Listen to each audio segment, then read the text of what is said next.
Clash of Wills, Shiloh 1862, the title says it all.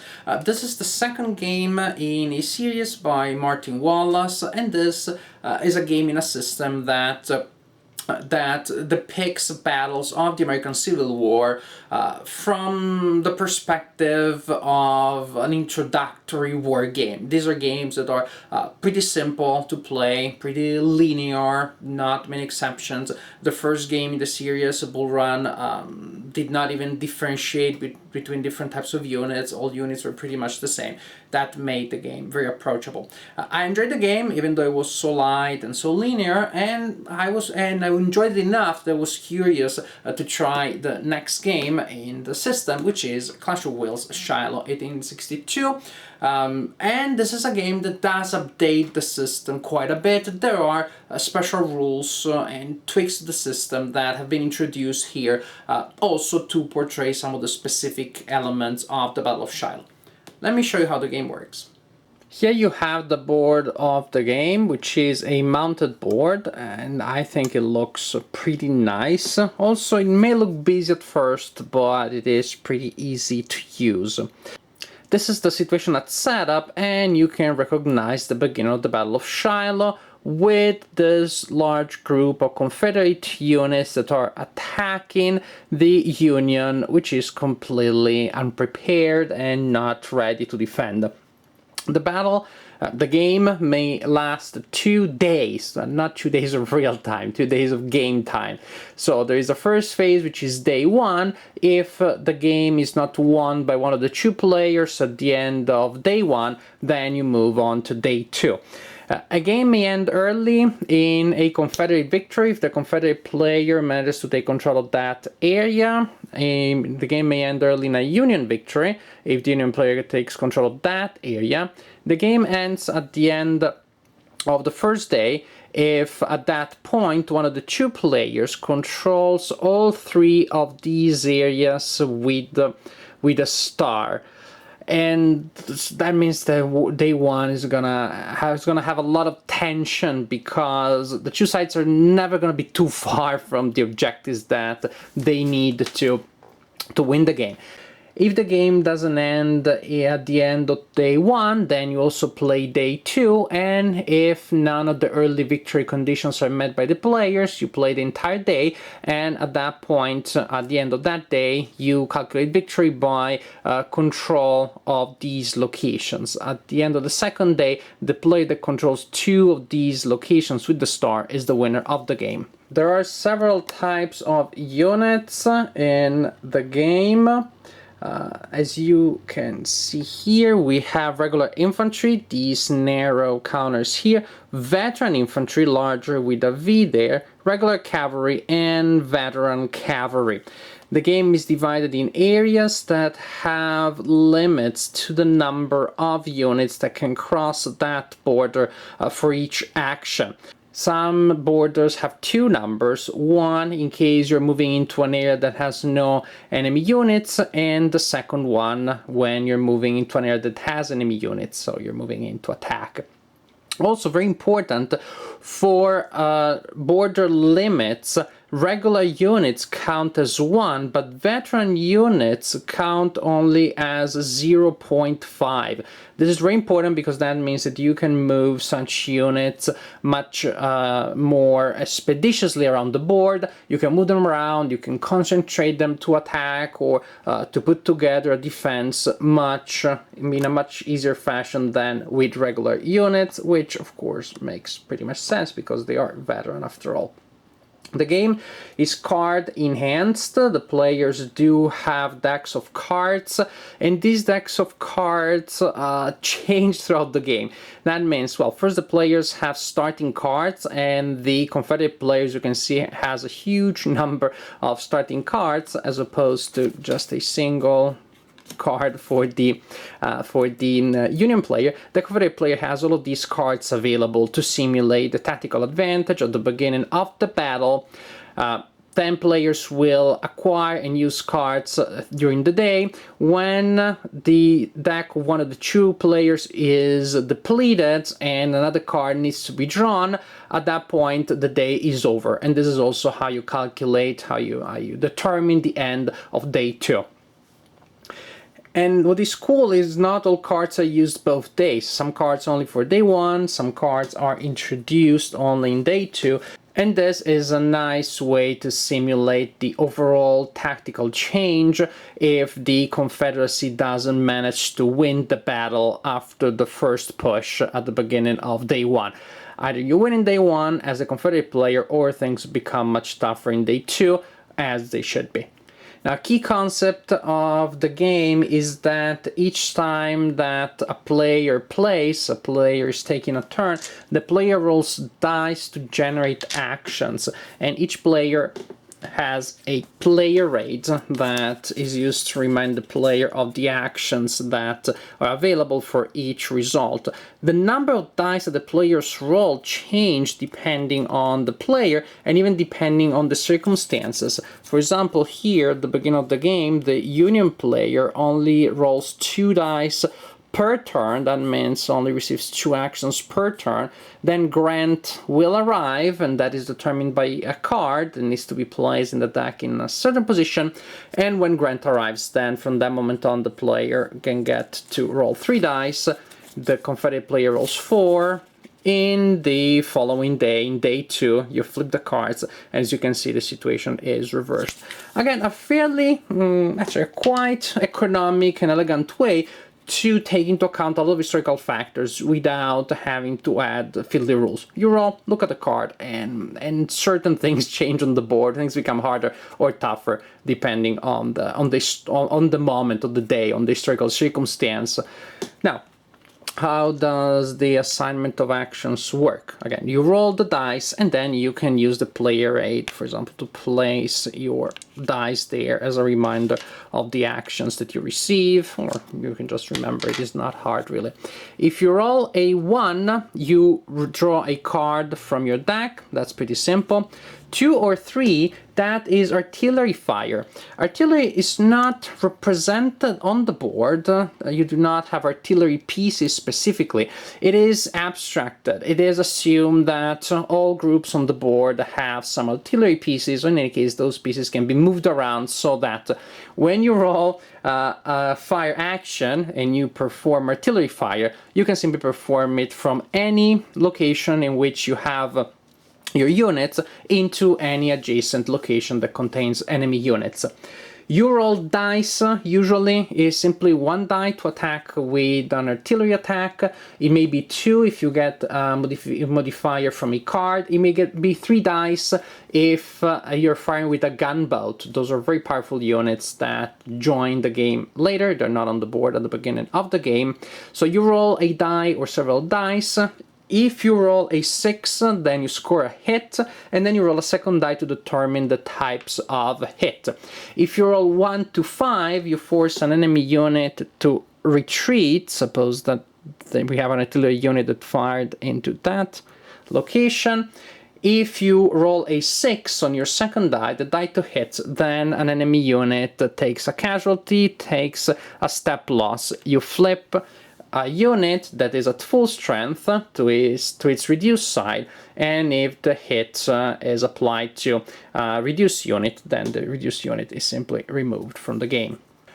For each 4 or 5 that you roll, you receive a move action. That is, you activate an area on the board and you can move up to 4 units that are in that area into adjacent areas. You have to take border limits into account. And a very cool thing here is that there is cavalry, and cavalry can move up to 2 locations if the first location it moves into does not contain enemy units. Moving into areas that contain enemy units is also what triggers combat. When you move into an area that contains an enemy unit, you do not have necessarily to move with 1 action and then attack. You can delay your attack, the resolution of the assault, until you have moved all of the people that you want to move into a specific area.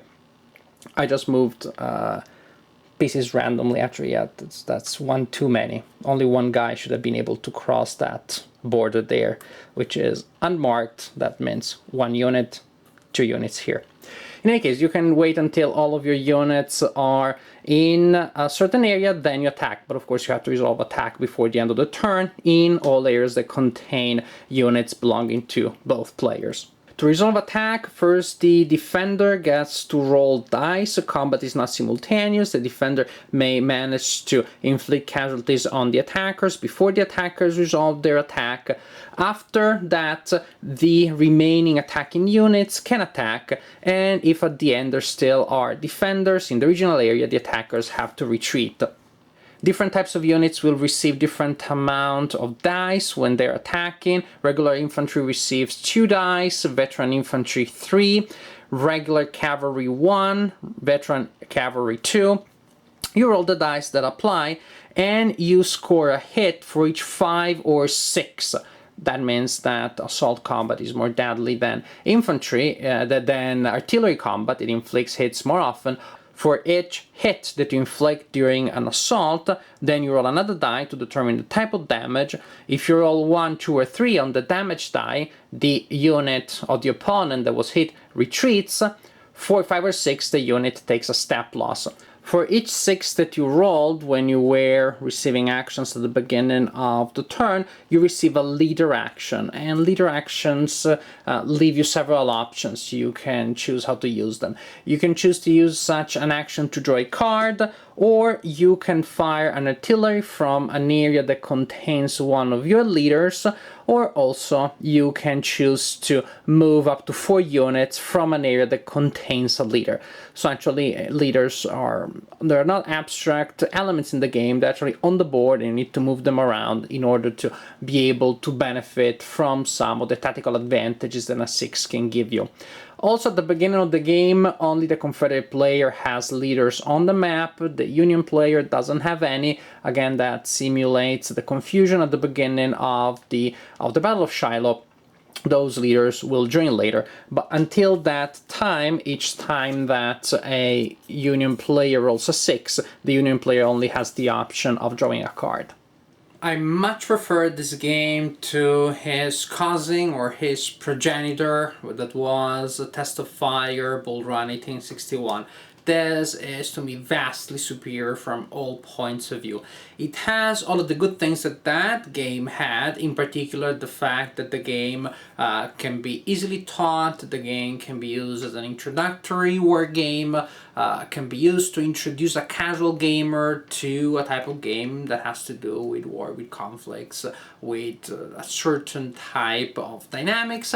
All those things that are in that game are here too. But at the same time here there is much more. There is more flavor, there is more chrome, there are more elements that have been added to the game to reproduce the situation at Shiloh, say for example the 2 days, the fact that there are no Union commanders on the board at the beginning, all these things that are historical, but also just elements that, on top of being historical, just add a lot more tactics, a lot more tactical options for the players.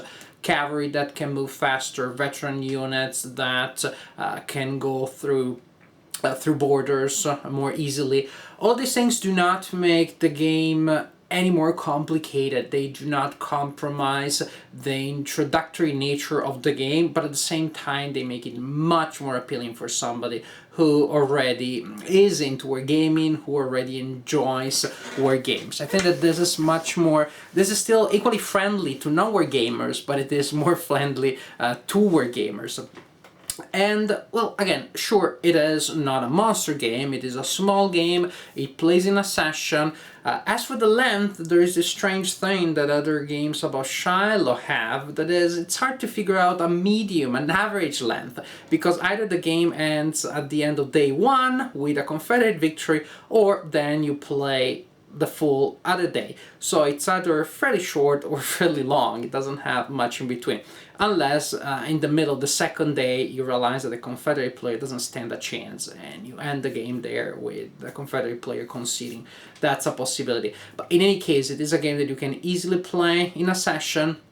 And that I found a game that I found engaging, a game that I found may appeal to the casual gamer, meaning somebody who doesn't want to read a manual for 2-3 days or more before getting into a game, somebody who just wants to sit at the table, having the game taught to him, and then the person can play. In that's what I mean by casual gamer. But then this is not casual gameplay. It is gameplay that requires some concentration. It is gameplay that is absorbing. And I'm saying this in a very positive way, not as in brain burner. Because this is a system that is quite unforgiving. It is a system in which you constantly struggle against a lack of actions. You receive a certain number of actions, I should say, a lack of the actions that you need. You need to move, and your artillery pieces keep firing, and you do not you can't figure out how to coordinate movement, or maybe the other way around, which may feel a little chaotic, but to me it does create a sense of fog of war and confusion on the battlefield that works very well. Particularly when we're talking about Shiloh. To me, that fits.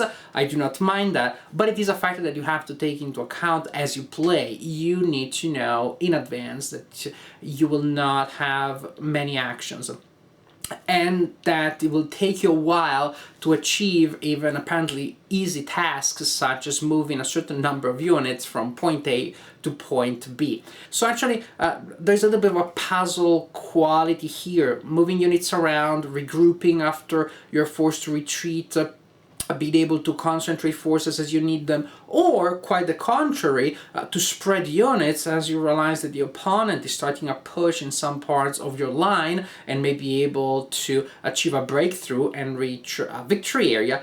Well, again, all this problem, the trouble of moving units around is what makes the game interesting to me. It makes it fun, but again, it gives it a certain puzzle quality that forces you to pay a lot of attention to what you're doing, to have a certain plan in mind, to have clear ideas about what you want to do and what you're going to do if that is not going to happen, because it is very likely that the first and maybe even the second plan that you have in mind may not come to fruition because of what the dice give you, because of the cards, because of these elements.